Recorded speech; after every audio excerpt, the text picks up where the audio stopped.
एक कौवा ने बताया कि मनुष्य अपने भाग्य को कैसे बदल सकता है। श्रोताओं, हर व्यक्ति अपने जीवन में अपने भाग्य को बदलना चाहता है और इसके लिए वो कड़ी मेहनत, कड़ा परिश्रम करता है, लेकिन फिर भी उसकी किस्मत नहीं बदलती है।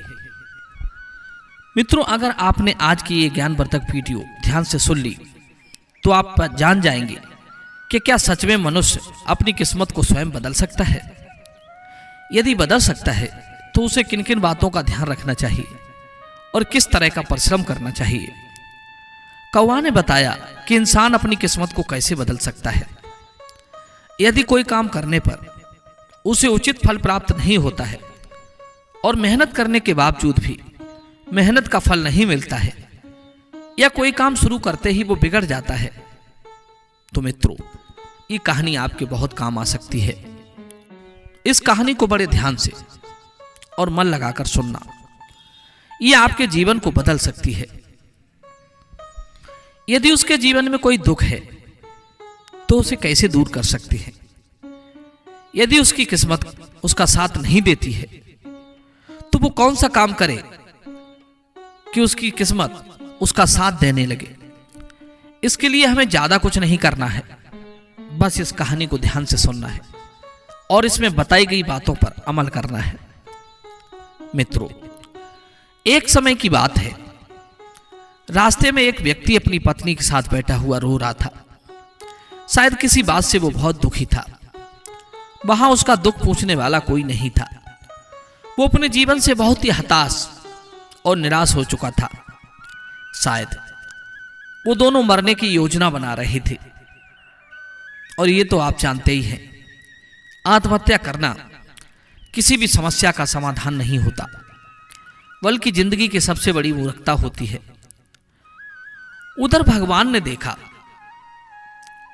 कि एक पत्नी मरने की योजना बना रही है, तो भगवान एक कौवा का रूप धारण करके उसी जगह पहुंच जाते हैं और उस व्यक्ति के पास पहुंचकर वे एक पेड़ की डाल पर बैठ जाते हैं और कहने लगे, तुम कौन हो भाई? इस सुनसान घने जंगल में बैठे हुए क्यों रो रहे हो? इस प्रकार कौवा की बात सुनकर उस व्यक्ति की सिसकियां कुछ कम हो जाती हैं और वो अपने आंसुओं को पोंछते हुए कहता है, हे कौवा, मैं पास में ही एक गांव में रहने वाला एक बदनसीब व्यापारी हूं। मैं इतना अभागा हूं कि मैं जो भी काम करता हूं वो बिगड़ जाता है, और इसी चक्कर में मैंने अपनी पत्नी के सारे गहने और जेवर बेच डाले हैं। मैंने अपने परिवार को भी खो दिया है और अब मेरा घर भी गिरवी पड़ा है। मुझे लगता है कि मैं अब किसी काम का नहीं रहा। मेरी किस्मत खराब है, मेरा जीना अब बेकार है। इस प्रकार जब उस व्यक्ति की बात उस कौवा ने सुनी तो कौवा कहने लगा कि तुमसे किसने कहा कि तुम्हारी किस्मत खराब है? जरा मैं भी तो जान लूं कि तुम्हारी किस्मत में क्या खराबी है। फिर वो व्यक्ति कहता है, हे काकश्रेष्ठ, पहले मैं खेती करता था। मैं उसमें बहुत मेहनत करके तरह तरह की सब्जियां उगाता था।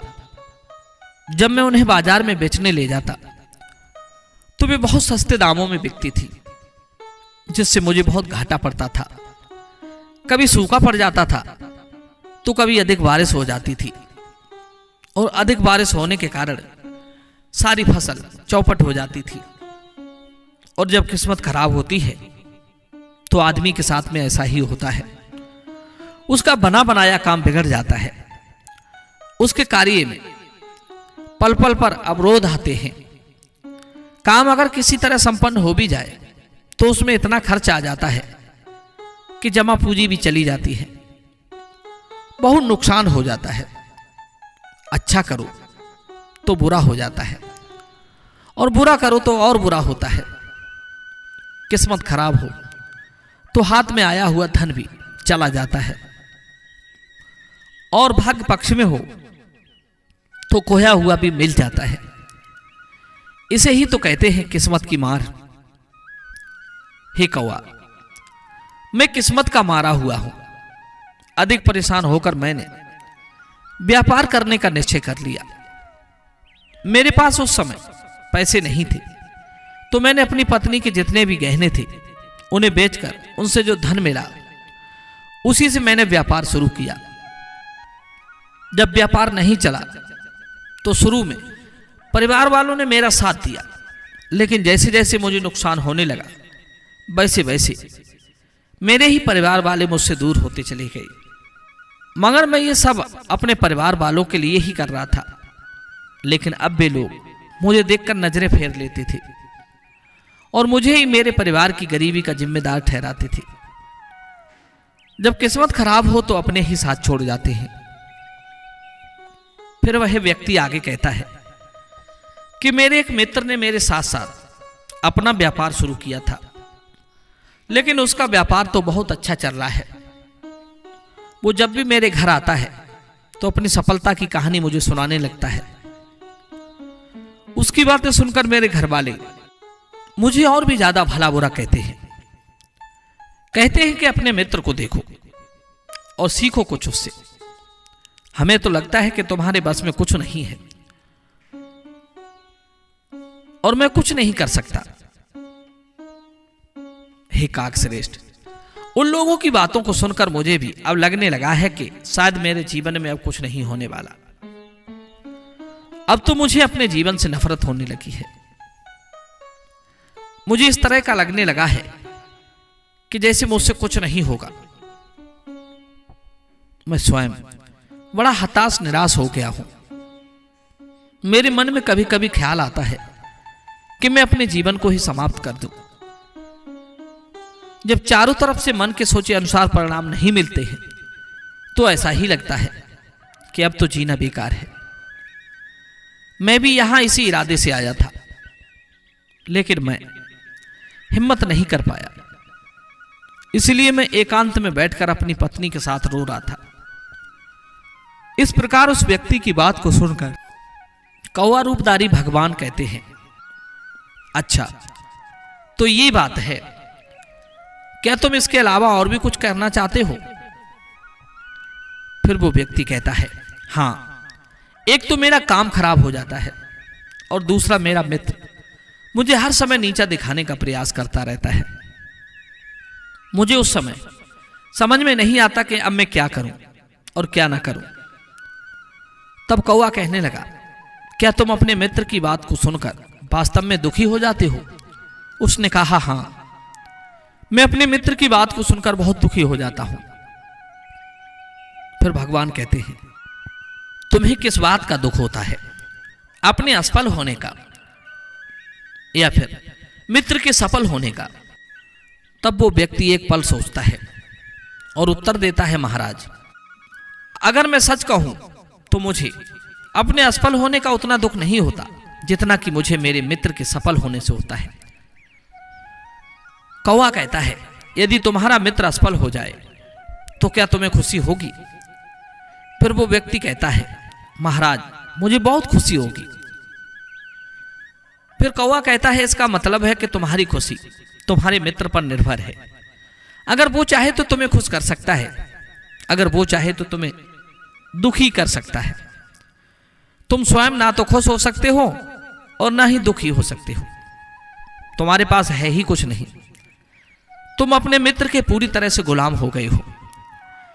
इसलिए मुझे लगता है कि तुम्हारा कुछ भी नहीं हो सकता। दर्शक बंधु, जब कौवा ने थोड़ी नाराजगी दिखाई और वहां से आगे जाने का प्रयास किया तो वे व्यक्ति हाथ जोड़कर कहने लगा, हे काकश्रेष्ठ, आप मुझे छोड़कर मत जाइए। आपकी बातों को सुनकर मुझे कुछ शांति मिल रही है। फिर आगे भगवान कहते हैं, यदि तुम मेरी बात मानने के लिए तैयार हो तो मैं तुम्हें बताने को तैयार हूं। तब वो कौवा कहता है, हमेशा ध्यान रखना, जब हम या कोई व्यक्ति किसी की आस बांध लेता है तो वो उस पर निर्भर हो जाता है और ऐसे में हमारी खुशी और दुख उसी पर निर्भर हो जाता है। इससे बेहतर है कि तुम अपने आप से आशा बांधो। जब तुम ऐसा करोगे और साथ ही पूरे प्रयत्न के साथ काम करोगे तो तुम्हें सफलता आपस से मिलेगी।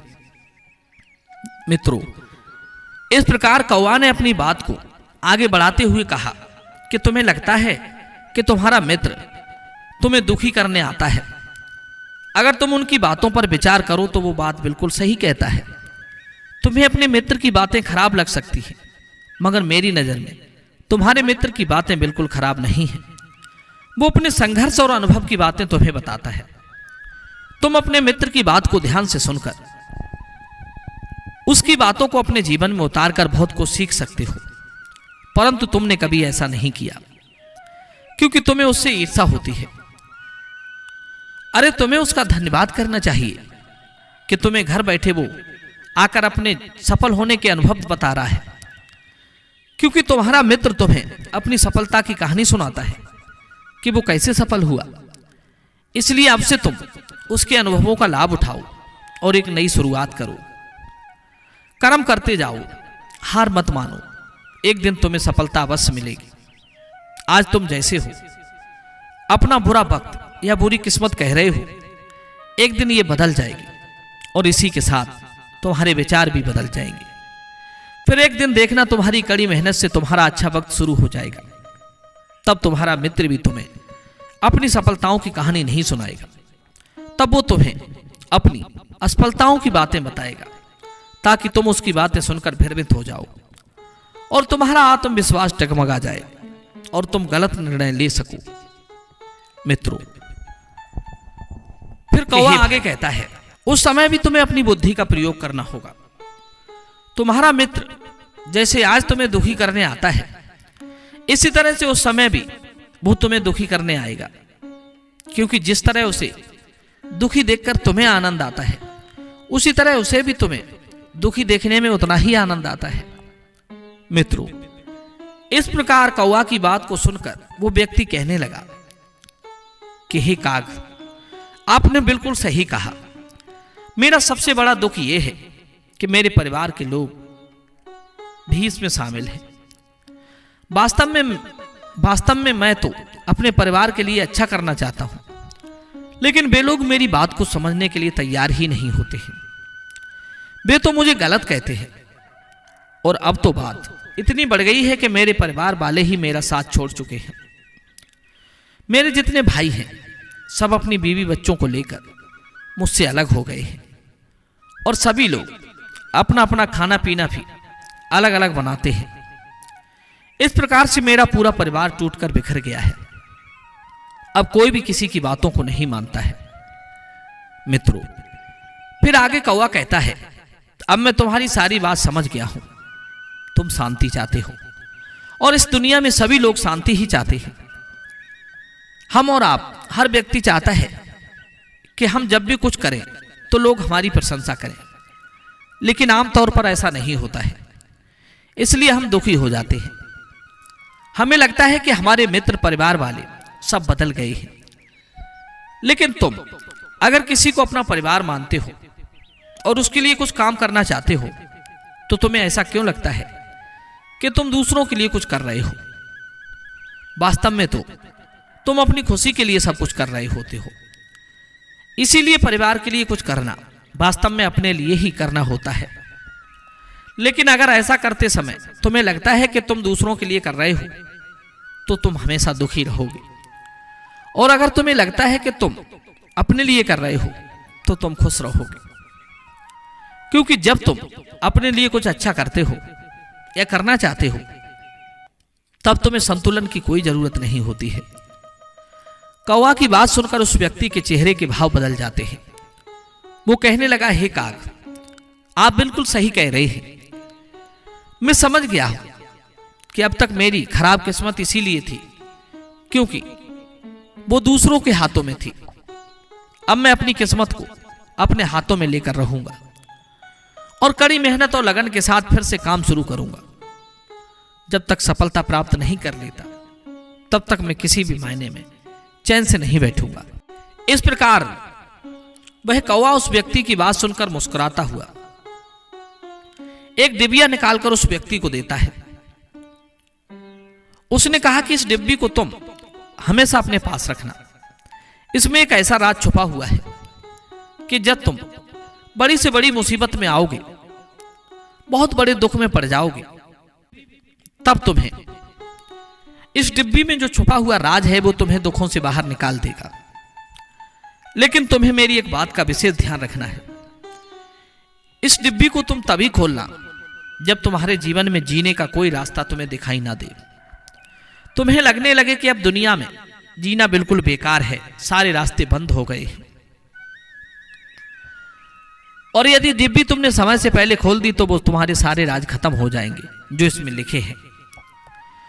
मित्रों, इतनी बात सुनने के बाद उस व्यक्ति ने कौवा को वचन दिया कि जब उसे दुनिया में कुछ भी दिखाई नहीं देगा तभी वो डिब्बी खोलेगा। अब देखिए दर्शक बंधु, एक दुखी इंसान किस्मत को कैसे बदलता है। फिर वो कौवा कहता है, देखिए वक्त हमेशा एक जैसा नहीं रहता है, वो बदलता रहता है। जैसे मौसम बदलता है उसी प्रकार मनुष्य का वक्त भी बदलता है। इतना कहकर कौवा वहां से उड़ जाता है और वो व्यक्ति अपनी पत्नी के साथ घर को वापस लौट जाता है। उस व्यक्ति के जीवन में फिर भी कोई खास बदलाव नहीं आता है। एक दिन उसके राज्य पर पड़ोसी राजा ने चढ़ाई कर दी और दूसरे राज्य के राजा ने उस पर कब्जा कर लिया।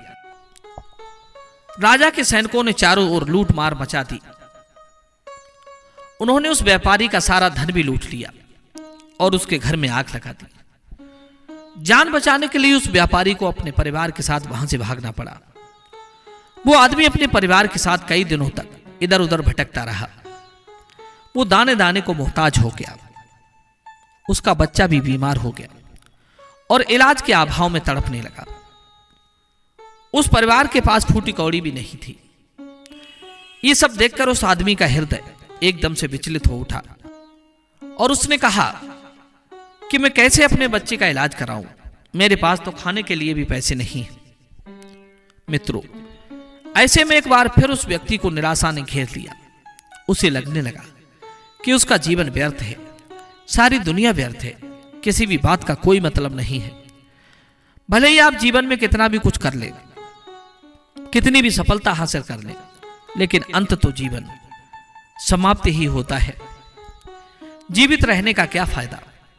इससे तो अच्छा है कि मैं अपने जीवन को पूरी तरह समाप्त कर दूं। ऐसा सोचकर वो व्यक्ति अपने परिवार को लेकर आगे की ओर चल देता है। वो अपनी पत्नी और बच्चे के साथ भागते भागते एक नदी के पास पहुंचता है। वहां उसने देखा कि नदी बहुत तेजी से बह रही है। तभी वो अपनी पत्नी से कहता है कि प्रिय, हम अपनी जिंदगी से बहुत तंग आ चुके हैं। मेरी जिंदगी में अब कुछ भी नहीं हो सकता। मैं तो अब इस नदी में कूदकर अपने प्राण त्याग दूंगा और तुम इस बच्चे को लेकर कहीं चली जाना, और अगर कहीं आश्रय मिल जाए तो जाकर अपना और इस बच्चे का पेट पालना। दर्शक बंधु, इस प्रकार वो व्यक्ति कहकर अपनी पत्नी के साथ दुखी हो जाता है। तभी उसकी पत्नी कहती है कि पतिदेव, जब हमारा विवाह आपके साथ हुआ था तब हमने साथ में जीने और मरने की कसमें खाई थी, और आज जब हमारे ऊपर मुसीबत आ पड़ी है तो आप मरने की सोच रहे हैं और तुम कह रहे हो कि मैं बच्चे को लेकर चली जाऊं। मैं ऐसा नहीं कर सकती। मैं भी अपने बच्चे के साथ इसी नदी में कूदकर जान दे दूंगी। वो आदमी अपने परिवार के साथ आत्महत्या करने ही वाला था कि उसी समय उसे उसी डिब्बी की याद आ जाती है जो उसे कौवा ने दी थी। क्योंकि उस कौवा ने कहा था कि जब तुम्हें दुनिया में कुछ भी दिखाई ना दे, चारों तरफ के रास्ते बंद हो जाएं, उस समय तुम इस डिब्बी को खोलकर इसमें जो पर्चा है उसे पढ़ना। तुम्हारा सारा दुख उसी समय दूर हो जाएगा। इस प्रकार उस डिब्बी की याद आते ही उस व्यापारी ने वो डिब्बी निकाली और उसे बड़ी उत्सुकता के साथ खोला तो उसने देखा कि उस डिब्बी में एक पर्ची रखी है। पर्ची में कुछ लिखा हुआ था। उसे पढ़कर उस व्यापारी की आंखों के आगे से निराशा का सारा जाल हट गया। मित्रों, अब आप सोच रहे होंगे कि उस पर्ची में ऐसा क्या लिखा था। तो आपको बता दूं कि उस पर्ची में क्या लिखा हुआ था। उसमें लिखा था कि जब वह समय बीत गया तो यह समय भी बीत जाएगा। अर्थात कभी भी इंसान के दिन एक जैसे नहीं रहते। जब खराब दिन थे तो उस आदमी के अच्छे दिन भी आए, और जब वो अच्छे दिन भी व्यतीत हो गए तो आज फिर से खराब दिन आ गए। और याद रखना, अब ये खराब दिन भी नहीं रहेंगे। आदमी को हिम्मत से काम लेना चाहिए और बराबर मेहनत के साथ अपने कार्य को करते रहना चाहिए। उसे एक न एक दिन सफलता निश्चित रूप से मिलती है। दर्शक बंधु, फिर वो आदमी अपनी पत्नी और बच्चे को लेकर उस नदी के पास से अपने घर लौट जाता है। फिर से वो अपने खेतों में किसानी करने लगता है। इस बार वो अपने खेतों में साग सब्जी नहीं लगाता है, बल्कि बहुत सारे फलों के पौधे लगा देता है। फिर वह अपने खेतों में बहुत कड़ी मेहनत करता है और अपनी पत्नी के साथ मिलकर खेतों से फल तोड़कर एक ठेले पर लगाकर बेचता है। फिर उसके ठेले पर फल खरीदने के लिए बहुत सारे लोग आते हैं। धीरे धीरे उसका फल का व्यापार बहुत तेजी से बढ़ चला और वो फिर से एक बहुत ही अमीर आदमी बन गया। जब उसके पास बहुत सारा पैसा हो गया तो उसने एक आलीशान बंगला बनवाकर रहने लगा, और इस प्रकार से उसके सारे दुख दूर हो गए। ईमानदारी, विश्वास और लगन से जब कोई कार्य करता है तो मेहनत का फल उसे अवश्य मिलता है। इस प्रकार जब उस आदमी ने पर्चे पर लिखी हुई बात को ध्यान से पढ़ा तो उसने समझ लिया कि मेरे बुरे दिन एक बार फिर से अच्छे हुए हैं और आज फिर से बुरे दिन आ गए हैं, तो ये भी अब ज्यादा दिन नहीं रहेंगे। मेरे बुरे दिन भी फिर से टल जाएंगे। समय एक जैसा नहीं रहता। एक दिन फिर वो व्यापारी अपनी मेहनत और लगन और ईमानदारी के बल पर उस शहर का सबसे बड़ा फल व्यापारी बन जाता है और अपनी पत्नी और बच्चे के साथ खुशी खुशी रहने लगता है। दर्शक बंधु, इस कहानी का मतलब है कि हमें मुश्किल वक्त में घबराना नहीं चाहिए और अच्छे वक्त में इतराना नहीं चाहिए। कभी किसी को गिरता हुआ देखकर खुशी नहीं मनानी चाहिए और किसी को प्रगति करता हुआ देखकर दुखी नहीं होना चाहिए। जब हम ऐसा करते हैं तो हमारा सुख और दुख दूसरे के हाथ में होते हैं, हमारे हाथ में कुछ नहीं होता। हमें अपना सुख और दुख अपने हाथ में रखना चाहिए, और जो व्यक्ति अपना सुख और दुख अपने हाथ में रखता है वो ये बात भली भांत समझ जाता है कि कोई भी समय स्थिर नहीं रहता। वो कभी दुखों से टूटता नहीं है, वो कभी जिंदगी में कमजोर नहीं पड़ता। अगर आदमी ये बात समझ जाए तो वो अपनी किस्मत अपने आप बदल सकता है। दोस्तों, मैं उम्मीद करता हूं आप लोगों को ये कहानी जरूर पसंद आई होगी। तो चलिए अपनी कीमती राय कमेंट में भेजिए। मिलते हैं आपसे अगली वीडियो में एक नई चर्चा के साथ। आप सभी का बहुत बहुत धन्यवाद। जय श्री कृष्ण।